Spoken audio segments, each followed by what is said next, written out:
¿Qué le han pasado a los hispanos en este mundial? Hablamos con Raúl Castro desde Oslo sobre su experiencia, sobre el estado del plantel una vez consumada esta eliminación, sobre esas críticas también a Jordi Rivera, además de repasar esa penúltima jornada de Main Round, así que venga, vamos a darle caña.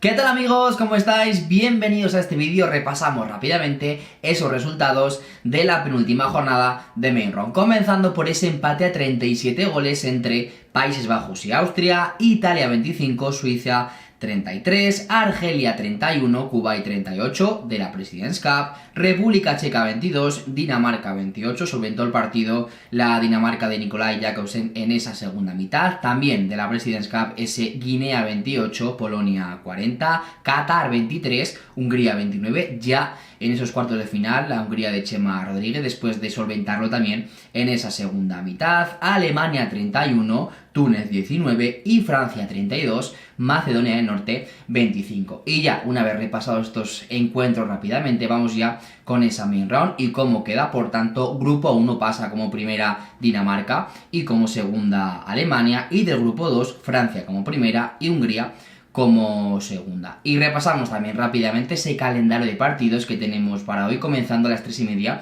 con dos encuentros, ese Portugal-Chile y el Islandia-Argentina. A las 6, último partido de los hispanos en este mundial, España-Brasil. Y también a las 6 ese Cabo Verde-Egipto, y a las 8:30 cerrando dos partidazos, Noruega-Suecia, ya sin nada en juego, y ese Croacia-Eslovenia, que dirimirá sobre todo, dependiendo de sí mismo, la Croacia de Dumia y compañía, estar en esos cuartos de final. Y una vez hemos analizado rápidamente todo esto, vamos ya con esa charleta, esa tertulia que hemos tenido con Raúl Castro, nuestro enviado especial desde Oslo, sin duda pues una persona clave en este mundial, porque si habéis visto a los Gonzalo Pérez de Vargas, a los Imanol García Andía vía audios, pues ha sido gracias, por supuesto, a su inestimable ayuda. Así que venga, vamos a hablar sobre los hispanos, sobre qué le ha pasado al equipo en esta cita mundialista, sobre esos problemas también en el juego, las críticas a Jordi, etcétera. Así que venga, os dejo ya con esta charleta con el bueno de Raúl. Pues estamos aquí con Raúl Castro, nuestro enviado especial en Oslo. Todas las declaraciones que hemos visto en el canal con Imanol García Andía, con Gonzalo Pérez de Vargas, han sido gracias a su ayuda, como siempre. Un auténtico placer tenerlo por aquí, por su sabiduría, por ese podcast que os recomiendo enormemente, ese 40x20 de León, y porque es un gran amigo, como digo, del canal. ¿Qué tal, Raúl? ¿Cómo estás? Muy buenas, Gonzalo. ¿Qué tal por Oslo? Mucho frío, imagino, ¿no? Bueno, no creas que hace unas temperaturas muy distintas de las de España ahora mismo en esta época del año, ¿eh? Seguramente habrá días bastante peores, pero bueno, ha habido alternancia de nieve y sol y temperaturas 2 3 grados bajo cero más o menos. En el pabellón se está mejor, ¿no? Que fuera.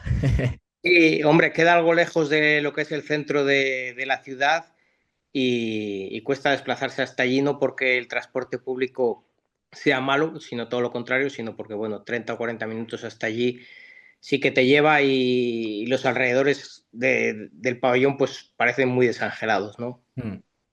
¿Qué tal estás viendo? Bueno, mejor dicho, en primer lugar, ¿qué tal tu experiencia en este nuevo torneo, en este mundial? ¿Y cómo estás viendo tú a nivel organizativo? ¿Cómo lo estás viendo?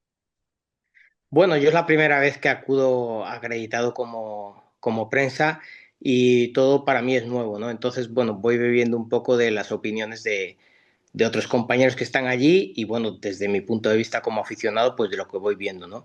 Y creo que hay un déficit a nivel organizativo, primero porque la instalación no se corresponde con lo que es un pabellón tradicional de balonmano, es un campo de fútbol, ¿no? Reconvertido con estructuras artificiales a campo de balonmano. Tienes que dar muchas vueltas para llegar para acceder a la sala de prensa, para bajar otra vez a pie de pista. Bueno, es algo impropio, ¿no? Digamos, de un pabellón de balonmano. Y luego, bueno, me da la sensación de que la organización a lo que es Noruega le ha quedado demasiado grande, ¿no? Hay muchos aspectos. Tenemos muchas restricciones a nivel de prensa. Ayer, por ejemplo, identificaban a prensa española como a Luis Malvar o al de la Federación o Radio Nacional porque entrevistaban a Jordi fuera del sitio donde ellos quieren que se entreviste, mientras que a otras personas sí se lo consienten. No sé, o sea, hay ciertos aspectos muy, digamos, muy defectuosos que yo creo que tienen que corregir y lamentablemente, pues el del público es uno de ellos también, ¿no? Sorprende mucho que una selección como Noruega no haya sido capaz de atraer a su pabellón más gente de la que hay, porque aunque el tiro de cámara veáis un poco cuando juega Noruega, sobre todo esa zona llena, la parte Sí. de arriba del pabellón está completamente vacía y la opuesta prácticamente vacía también. Mm. Sobre todo hemos visto eso, ¿no? Que hay o sea, poca afluencia, mejor dicho, ¿no? De hecho, vi alguna historia tuya, alguna foto que me sorprendía sobre todo eso, que al final no se llena el pabellón ni con Noruega, ¿no? Que es bastante sorprendente. Hablando, Raúl, ya de esa faceta que te ha tocado vivir de prensa, ¿cómo, por ejemplo, has visto, pues eso, estar con los Gonzalo Pérez de Vargas, con todos los jugadores prácticamente al lado tuyo, entrevistándolos? ¿Cómo se lleva eso? ¿Te lo imaginabas algún día que iba a pasar esto? No, la verdad es que es una experiencia, yo creo, para mí maravillosa, ¿no? Y luego tengo que decir que la verdad es que es muy agradecida porque cualquier jugador de cualquier selección que pasa por la zona de prensa se para con todo el mundo, no es una cosa que digas que tienen prisa o que, bueno, ganes o pierdas. Yo recuerdo, por ejemplo, ayer Gottfriedson quedaban eliminados y prácticamente igual estuvo 15 o 20 minutos atendiendo a los medios de comunicación, ¿no? Incluso yo tuve la oportunidad de sacarme una foto con él. Y los de Suecia, ¿no? Que son equipos a lo mejor, o Noruega y los españoles, que al final quedamos eliminados con otros equipos, porque es muy fácil, por ejemplo, ser de Portugal y Brasil y ahora y pararte con la prensa. Pero para estos jugadores es duro, ¿no? Pararte. Y Mm. yo creo que atienden a todo el mundo sin ningún problema. Después de este chasco, Raúl, que nos llevamos con esta eliminación, ¿cómo viste, tú que estabas al lado de ellos, cómo viste a Jordi, cómo viste al staff técnico, cómo viste a los jugadores que transmitían?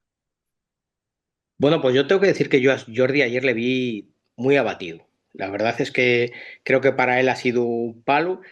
Creo que no ha salido nada prácticamente bien en los partidos importantes, sobre todo a España. Creo que él no ha dado con la tecla y creo que esperaba mucho más del rendimiento de algunos de sus jugadores y eso a él le ha supuesto pues llevarse un palo tremendo. Creo que ellos se habían marcado como objetivo al menos llegar a los cuartos de final y quizás después del partido de Suecia se vio cercano, pero creo que después del partido de Noruega, esa segunda parte dolió mucho al equipo y creo que la segunda parte de ayer mentalmente, digamos, lo acusó sobre todo el equipo, ¿no? Y Jordi creo que se dio cuenta de eso y sabe perfectamente que España no ha hecho el papel que creo que podía haber hecho. Creo que fue autocrítico, ¿no? Comentaba, tenía por aquí apuntado que no tuvimos ni consistencia ni continuidad, bueno, cosas bastante obvias, pero que también se agradecen, ¿no? Que después de este chasco, pues sea autocrítico. Y sobre todo también Raúl criticaba en esa rueda de prensa que estabas, ese menor descanso, ¿no? Que podía tener los hispanos respecto a otros equipos, ¿no? Parecía algo molesto. Sí, es cierto que él, bueno, fue una cosa que puntualizó en la rueda de prensa. Yo no sé si realmente al final eso es un factor determinante en una competición de este tipo, ¿no? Tanto como para usarlo un poco como argumento justificativo, que en ningún caso creo que Jordi lo hizo, ¿no? Sí que fue autocrítico de cara al exterior y creo que él y los jugadores hayan sido más autocríticos de forma interna, ¿no?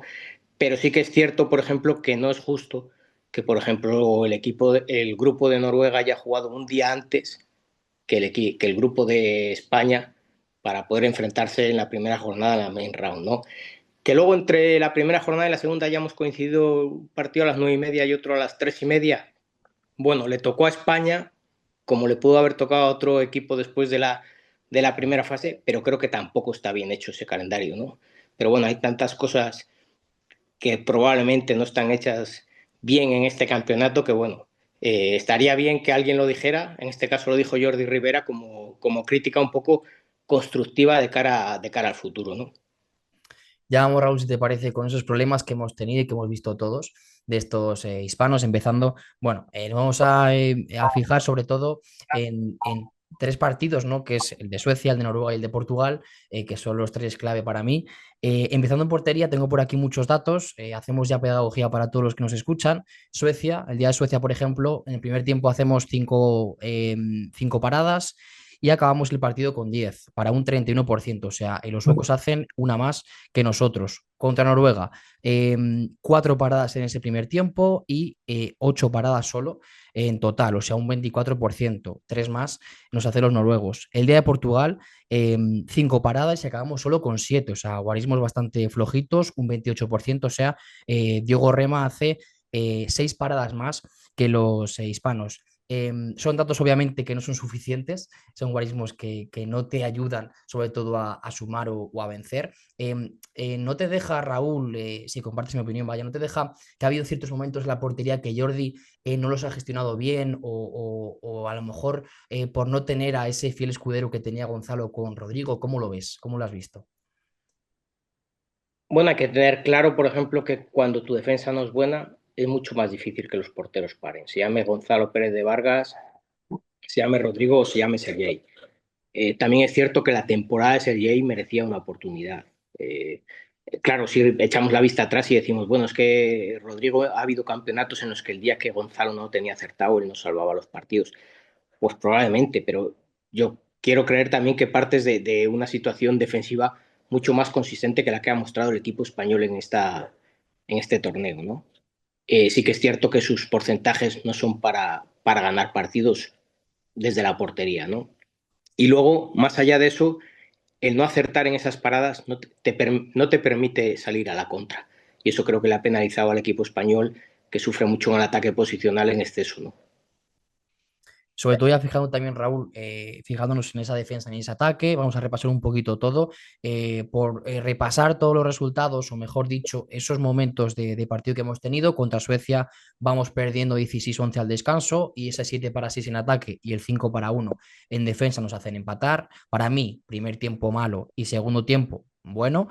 Contra Noruega, el 7 para 6 noruego nos la pida, después de ir 10-13 al descanso, aunque España estaba acumulando pérdidas, a partir de ahí en el segundo tiempo se nos va. Primer tiempo aceptable y segundo tiempo bastante malo. Y contra Portugal creo que hemos tenido tramos, tanto en ataque como en defensa. Nos vamos al descanso 16-15. Primer tiempo para mí bueno, aceptable y segundo tiempo malo.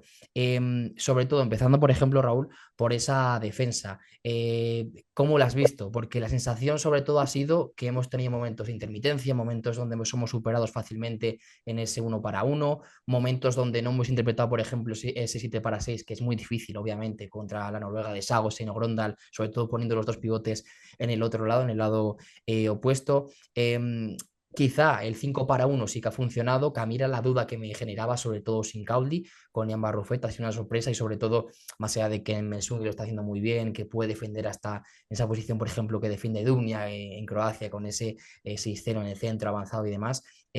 Obviamente tenemos muchos problemas defensivos, ¿no, Raúl? Sí, es cierto es que cuando mejor ha funcionado la defensa ha sido en el 5-1, ¿no? Eh, Por lo menos en el partido con Portugal, mientras nos aguantaron las exclusiones que sufrimos por parte de los árbitros, ¿no? Pero también ese 5-1 fue acompañado atrás de muchas ayudas, de muchísima movilidad en las defensas y sobre todo de contundencia defensiva en el uno contra uno. Cuando tuvimos defensa 5-1 y no conseguimos, digamos, controlar a esas personas, a esos jugadores contrarios que nos penetraban fácilmente en el y nos desbordaban en el uno contra uno, fuimos una defensa también muy vulnerable. Ya el 6-0, yo creo que no sobra hablar de él porque hemos hecho, yo creo, de los peores campeonatos en defensa en el 6-0. Creo que nos ha faltado contundencia defensiva, nos ha faltado ayudas, nos ha faltado salir un poco más de la línea de 6 metros, donde creo que la defensa nuestra se hunde demasiado, ¿no? Y al final, todo eso, si tú no defiendes, no hay posibilidad de que tu portero pare bien, no hay posibilidad de contraataque. Cuando tú tienes esos problemas de ataque posicional, al final el punto de partida tiene que salir de una defensa, ¿no? Y eso no lo ha conseguido la selección española y es una de las cosas que más ha acusado en este torneo, ¿no? Sobre todo preocupante, fíjate, Raúl, yo me quedo con diversos partidos. Ante Suecia, Lagergren nos hace la misma jugada todo el rato, creo recordar en el primer tiempo, con una defensa hundida, penetrando, sabiendo que no es un gran lanzador desde 9-10 metros, es más un fintador, uno para uno, penetración y sobre todo con Goldfriedson, ¿no? Que no le da casi opción de permuta, o sea, es jugártela ese juego tan directo. Y veíamos todo el rato que es que nos hacía gol con facilidad. Kiko Costa contra Portugal, eh, además de, obviamente, que es un jugador top, que interpreta muy bien esas trayectorias largas con su hermano, con esos cruces con el central. Sobre todo también nos hacía la misma jugada, ¿no? Que era cruce con central y a partir de ahí penetración y sobre todo con ese gran lanzamiento que tiene. Sobre todo a mí me deja frío esos momentos de que no interpretamos bien en la defensa. Y además, lo que comentas también de defender y poder correr, que también es una seña de identidad de los hispanos. Hemos visto y comentábamos también fuera de cámara que no teníamos ni a Cauldi ni a Leis y que sí que, obviamente, yo coincido contigo, que hay momentos donde ese ataque posicional no carbura, como ha sido en este campeonato, pero teníamos esos contragoles de Aleix y de Cauldi y seguramente no los hayamos acusado bastante. Bueno, Grondal, si recuerdas, también nos hizo muchísimo daño en la misma situación, ¿no? Porque hemos sido físicamente no poderosos ante ellos en el uno contra uno, ¿no?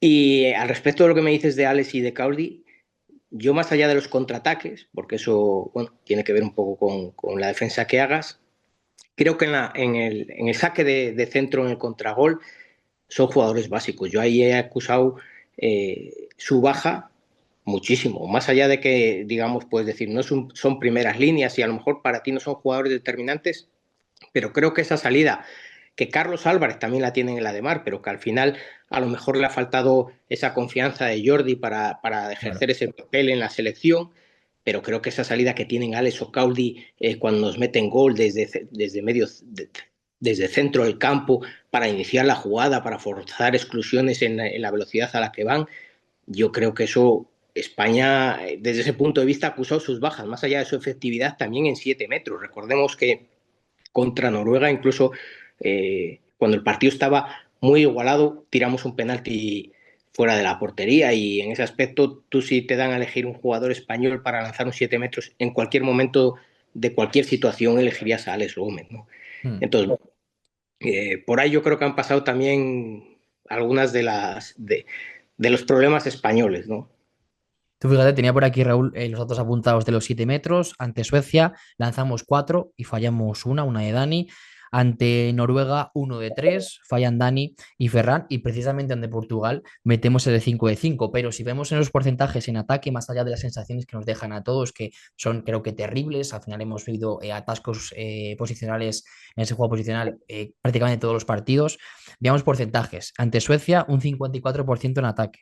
Ante Noruega un 45% en ataque, ante Portugal un 51% en ataque. O sea, son guarismos. Además, el lanzamiento no superamos un 65% prácticamente en ninguno de los 3 partidos grandes que sabíamos que nos lo íbamos a jugar, obviamente, para pasar a esos cuartos de final. Eh, a mí no sé, imagino que igual, Raúl, pero qué frío te deja sobre todo un ataque posicional que sabes que hay ciertos momentos donde estás viendo que nos atascamos y más allá del día de Suecia con ese 7-6, ni ante Noruega ni ante Portugal vemos quizá una reacción o esa proactividad de Jordi para cambiar la situación, porque estábamos viendo cómo seguíamos atascados. Ante Noruega nos plantean ese 7-6 y nosotros, por ejemplo, no utilizamos esa baza de meterlo. Más allá de que luego, por ejemplo, vemos acciones, por ejemplo, de Petar cuando pierde ese balón contra Javi, o sea, con Javi Rodríguez o alguna continuidad que obviamente vemos ahí que tenemos deficiencias. Pero ¿no has echado de menos quizá una reacción de Jordi o hacer algo diferente, por ejemplo, contra Noruega o contra Portugal?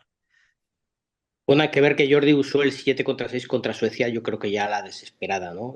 Ya perdíamos de muchos goles, era una situación de urgencia y creo que ese aspecto sí que le costó usarlo contra Noruega y contra Portugal, ¿no? Y la verdad es que contra Suecia fue un 7 contra 6 bastante bien jugado, ¿no? Con mucha continuidad a Ferran Solé Mm. y bien atacado por esa parte. Pero creo que Jordi, quizás, a ver, yo no digo que no tenga confianza en los jugadores que ha llevado de segunda unidad y muy jóvenes, pero creo que él tenía claro que este campeonato tenían que sacar adelante los más veteranos. Y ha confiado en ellos por encima de todas las posibilidades, aun haciéndolo mal. Y esa opción de, por ejemplo, de Peter Cikusa, si te das cuenta, él pierde esos balones en el día de Noruega y yo creo que eso le condena a no jugar ni un minuto contra Portugal. Porque yo creo que, a ver, no digo que sean incompatibles ahora mismo, pero creo que Jordi Rivera es un entrenador un poco muy estricto en el juego, muy eh, Metódico, sí. entrecotizado, ¿no? Y jugadores como Peter Cikusa, así de salida, para él, yo creo que le suponen que se sale fuera un poco de sus esquemas, ¿no? Y entonces creo que él quiere modelarlo a su estilo y yo creo que ese desparpajo, ¿no? De Peter Cikusa que muestra con el Barcelona, pues al final eso a Jordi yo creo que no es muy partidario de ello, ¿no? Mm. Y al final empiezas a mirar y dices tú, pues yo me juego todo con Dani, con Jan, con Casado, Abeja guardia, claro.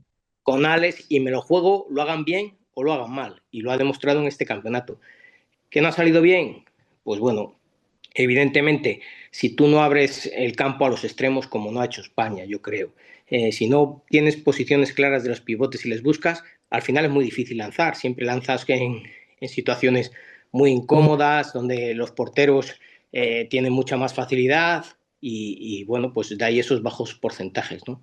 Mm. Creo que también a lo mejor el timing en el que ha usado algunas veces los tiempos muertos le ha costado, ¿no?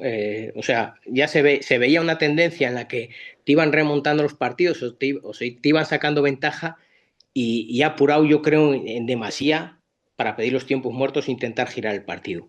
Pero bueno, al final yo creo que no es cargar contra él, la situación ha salido mal y bueno, también salió mal en el europeo el año pasado, luego fuimos a París, nos colgamos la medalla de bronce.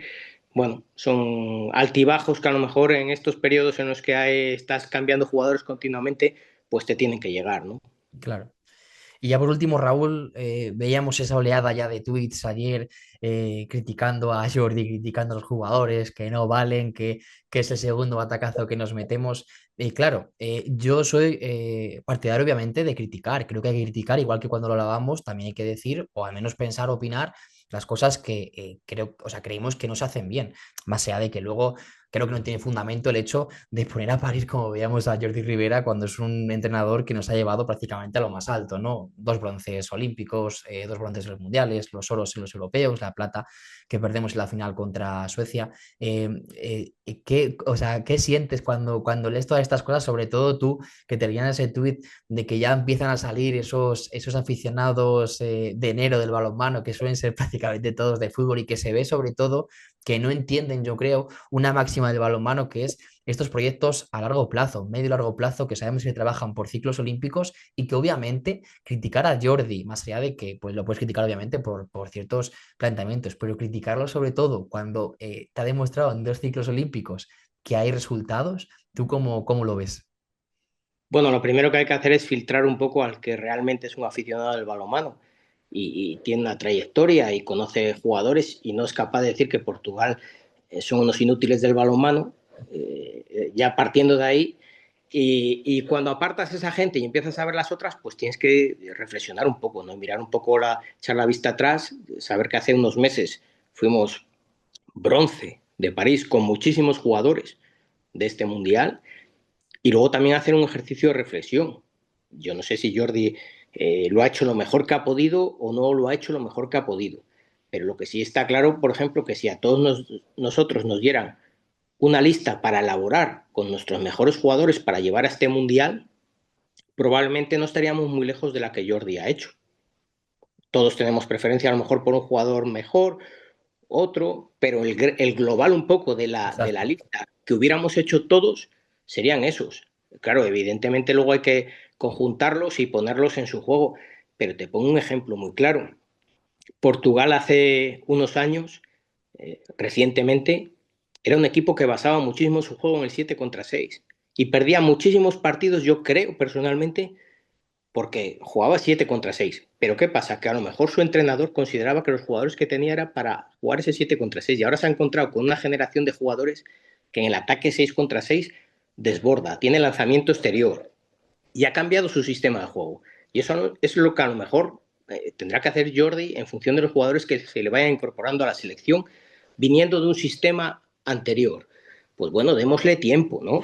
Pero yo creo que personas del balonmano volcarse en criticar y en poner en duda a un entrenador que nos ha llevado a grandes cotas en el balonmano mundial es absurdo. Evidentemente todo tiene sus ciclos y llegará un momento que Jordi dejará de ser entrenador, pero creo que se ha ganado también un poco el derecho a ser él el que crea o decida que, bueno, que no está en situación a lo mejor de gestionar un grupo de España, ¿no?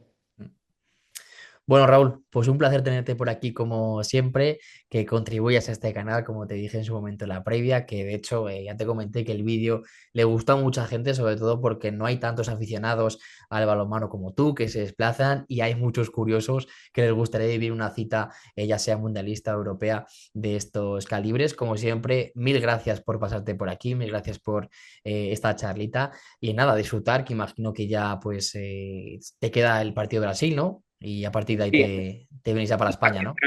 una jornada intrascendente, pero bueno, que al final vives el mundo del balonmano, te rodeas de gente del balonmano y al final siempre es enriquecedor. Solo me queda, Gonzalo, agradecerte el trabajazo que te has pegado en este mundial. Creo que el mundo del balonmano debería de darte un aplauso, ¿no? Y debería ser un poco más Me saca los agradecido colores.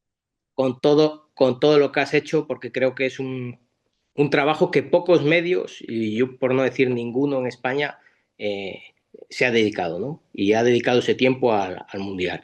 Así que muchísimas gracias a ti, Gonzalo, y esperemos que ese trabajo dé sus frutos en mayor visibilidad, ¿vale?